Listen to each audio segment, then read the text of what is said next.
And of course, there will always be people across the world who continue to celebrate his legacy by reading his books. I've always loved to read, but I think those books in particular,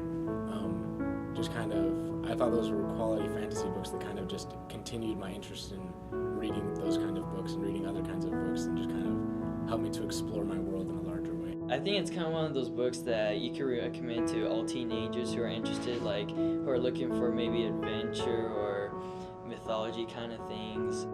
I compared them both to Fablehaven and to the Chronicles of Narnia books, because it was kind of similar, yet it was very different, and it seemed like very, I don't know, I guess you could put it like in a category with those books, yet it stood out a lot.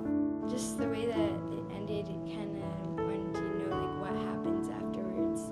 In the ending, when Turan just goes back to his home, you're like, is that it? Is he done? Is he gonna keep doing more stuff? What's gonna happen to the pig? You never know. There's one big lesson that I took out of the books is that sometimes the best choice to make is not the easiest choice, and sometimes you really have to make hard sacrifices in order to make those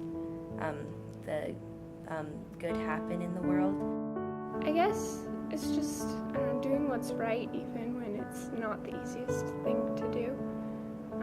This kind of happens in like a theme throughout all of the books.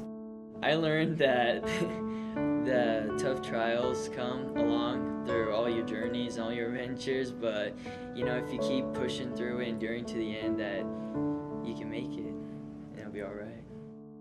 Chronicles of Prydain, I think, is a good fantasy series that's kind of lost, like not a whole lot of people have read it as compared to things like the Chronicles of Narnia or like Lord of the Rings.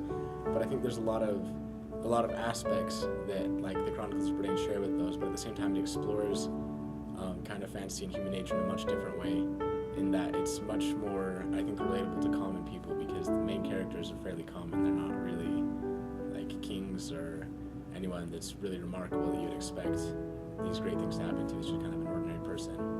And so I think it kind of tells that ordinary people can do extraordinary things just based on their actions.